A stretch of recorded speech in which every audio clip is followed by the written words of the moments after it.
نحمده ونصلي ونسلم على رسوله الكريم اما بعد فاعوذ بالله من الشيطان الرجيم بسم الله الرحمن الرحيم وقلنا يا آدم اسكن وأنت وزوجك الجنة آمنت بالله صدق الله العظيم وبلغنا رسوله النبي الكريم الأمين إن الله وملائكته يصلون على النبي يا أيها الذين آمنوا صلوا عليه وسلموا تسليما الصلاة والسلام عليك سيدي يا رسول الله وعلى آلك وصحابك سيدي يا حبيب الله۔ حبابِ وقار، کل ہم نے قرآن مجید فرقان حمید کی سورۃ البقرہ کی آیت نمبر 36 تک ترجمہ و تفسیر پڑھنے کی سعادت حاصل کی تھی اور آیت نمبر 35 کا کچھ سبق ہم نے پینڈنگ کیا تھا۔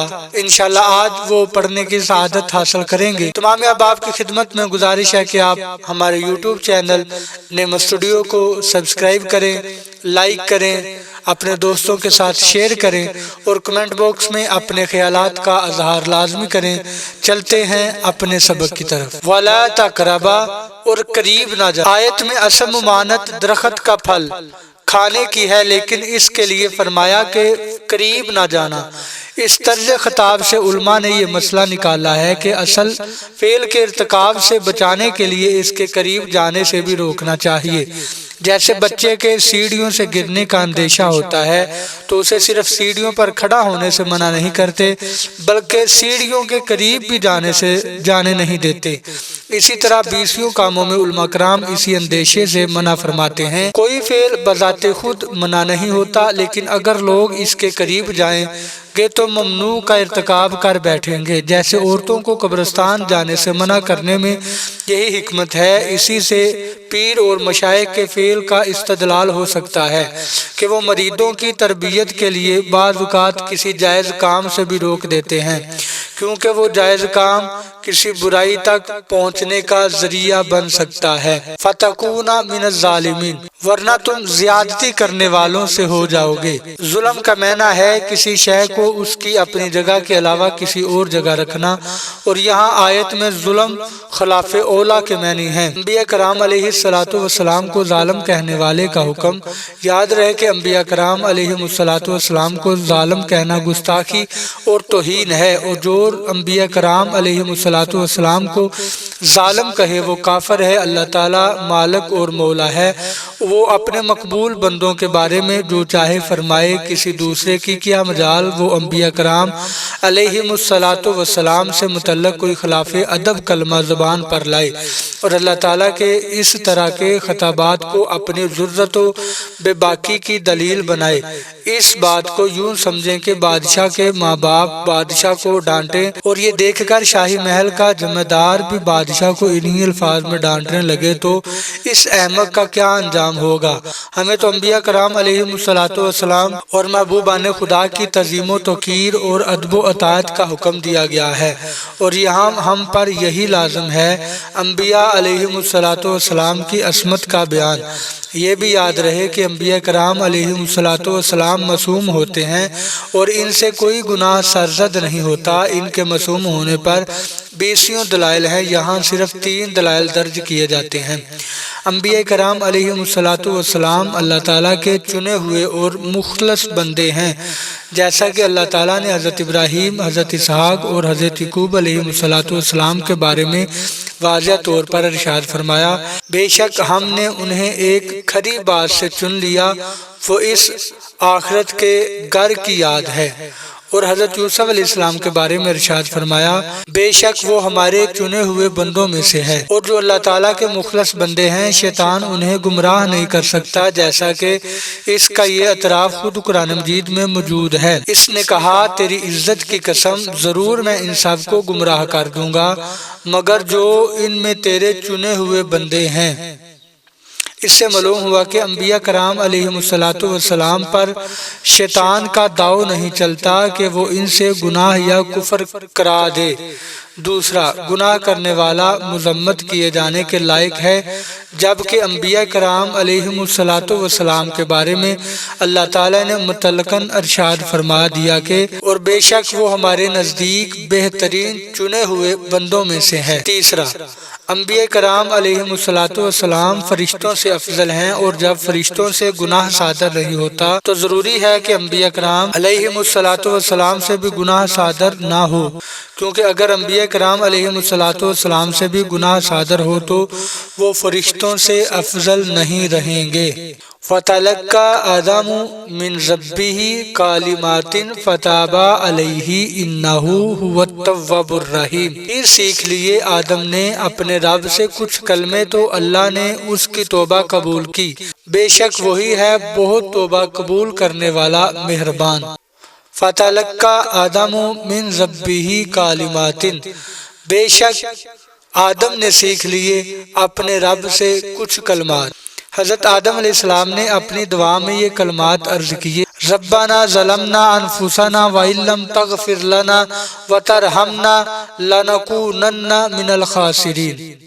اے ہمارے رب، ہم نے اپنی جانوں پر زیادتی کی، اور اگر تو نے ہماری مغفرت نہ فرمائی اور ہم پر رحم نہ فرمایا تو ضرور ہم نقصان والوں میں سے ہو جائیں گے۔ اور اس کے ساتھ یہ روایت بھی ہے جو حضرت عمر فاروق رضی اللہ تعالیٰ عنہ سے مروی ہے، نبی اکرم صلی اللہ تعالیٰ علیہ وآلہ وسلم نے ارشاد فرمایا، جب حضرت آدم علیہ السلام سے اجتہادی خطا ہوئی تو عرصہ دراز تک حیران و پریشان رہنے کے بعد انہوں نے بارگاہ الہی میں عرض کی، اے میرے رب عز و جل، مجھے محمد صلی اللہ تعالیٰ علیہ وآلہ وسلم کے صدقے میں معاف فرما دے۔ اللہ تعالیٰ نے فرمایا، اے آدم، تم نے حضرت محمد صلی اللہ تعالیٰ علیہ وآلہ وسلم کو کیسے پہچانا؟ حالانکہ ابھی تو میں نے اسے پیدا بھی نہیں کیا۔ حضرت آدم علیہ السلام نے عرض کی، اے اللہ، جب تو نے مجھے پیدا کر کے میرے اندر روح ڈالی، میں نے اپنے سر کو اٹھایا تو میں نے عرش کے پایوں پر لا الہ الا اللہ محمد الرسول اللہ لکھا دیکھا تو میں نے جان لیا کہ تو نے اپنے نام کے ساتھ اس کا نام ملایا ہے جو تجھے تمام مخلوق میں سب سے زیادہ محبوب ہے۔ اللہ تعالیٰ نے فرمایا، اے آدم، تو نے سچ کہا، بے شک وہ تمام مخلوق میں میری بارگاہ میں سب سے زیادہ محبوب ہے۔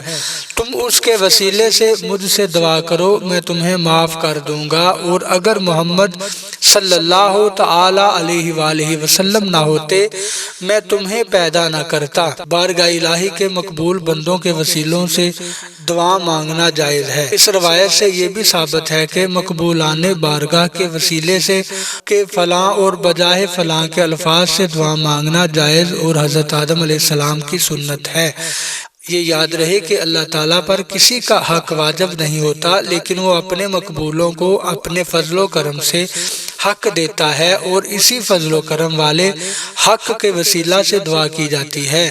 اس طرح کا حق صحیح احادیث سے ثابت ہے، جیسے بخاری میں ہے، جو اللہ اور اس کے رسول پر ایمان رکھے اور نماز قائم کرے اور رمضان کے روزے رکھے تو اللہ عز و جل پر حق ہے کہ اسے جنت میں داخل کرے۔ توبہ کا مفہوم اور اس کے ارکان۔ آیت میں توبہ کا لفظ ہے۔ یہ لفظ جب اللہ تعالیٰ کے لیے آئے تو اس کا معنی اللہ تعالیٰ کا اپنی رحمت کے ساتھ بندے پر رجوع کرنا ہے یا بندے کی توبہ قبول کرنا ہے، اور یہ جب لفظ بندے کے لیے آئے تو دوسرے مفہوم میں ہے۔ توبہ کا اصل مفہوم اللہ تعالیٰ کی طرف رجوع کرنا ہے۔ امام نووی رحمۃ اللہ تعالی علیہ کے کلام کا خلاصہ ہے کہ توبہ کی 3 شرائط ہیں۔ پہلی، گناہ سے رک جانا، دوسرا، گناہ پر شرمندہ ہونا، تیسرا، گناہ کو چھوڑ دینے کا پختہ ارادہ کرنا۔ اگر گناہ کی تلافی اور تدارک ہو سکتا ہو تو وہ بھی ضروری ہے۔ جیسے اگر کسی نے نماز چھوڑی ہو تو اس کی توبہ کے لیے پچھلی نمازوں کی قضا پڑھنا بھی ضروری ہے۔ یوں ہی کسی نے دوسرے کا مال چوری یا غصب یا رشوت کے طور پر لیا ہے تو توبہ کے لیے مال واپس کرنا بھی ضروری ہے۔ قُلْنَا اهْبِطُوا مِنْهَا جَمِيعًا فَإِمَّا يَأْتِيَنَّكُم مِّنِّي هُدًى فَمَن تَبِعَ هُدَايَ فَلَا خَوْفٌ عَلَيْهِمْ وَلَا هُمْ يَحْزَنُونَ والذین کفروا وکذبوا بآیاتنا اولئک اصحاب النار ہم فیہا خالدون۔ ہم نے فرمایا تم سب جنت سے اتر جاؤ، پھر اگر تمہارے پاس میری طرف سے کوئی ہدایت آئے تو جو میری ہدایت کی پیروی کریں گے انہیں نہ کوئی خوف ہوگا اور نہ وہ غمگین ہوں گے، اور وہ جو کفر کریں گے اور میری آیتوں کو جھٹلائیں گے وہ دوزخ والے ہوں گے، وہ ہمیشہ اس میں رہیں گے۔ فمن تبع ہدایا، تو جو میری ہدایت کی پیروی کریں گے۔ ہدایت الہی کے پیروکاروں کے لیے بشارت ہے کہ انہیں نہ تو قیامت کی بڑی گھبراہٹ کا خوف ہوگا اور نہ وہ غمگین ہوں گے، بلکہ بے غم جنت میں داخل ہوں گے۔ یہاں جمع کے صیغے کے ساتھ سب کو اترنے کا فرمایا، اس میں حضرت آدم علیہ السلام اور حضرت حوا رضی اللہ تعالی عنہ کے ساتھ ان کی اولاد بھی مراد ہے جو ابھی حضرت آدم علیہ السلام کی پشت میں تھی۔ احباب وقار، آج ہم نے قرآن مجید فرقان حمید کی سورۃ البقرہ کی آیت نمبر 39 تک ترجمہ و تفسیر پڑھنے کی سعادت حاصل کی ہے۔ اللہ رب العزت سے دعا ہے کہ مالک ہمیں اس پر عمل کرنے کی توفیق عطا فرمائے۔ ہمیشہ کی طرح آپ کی خدمت میں گزارش ہے کہ آپ ہمارے چینل کو ضرور سبسکرائب کریں، لائک کریں، شیئر کریں اور کمنٹ باکس میں اپنے خیالات کا اظہار لازمی کیا کریں۔ اللہ ہم سب کا حامی و ناصر ہو۔ السلام علیکم ورحمۃ اللہ وبرکاتہ۔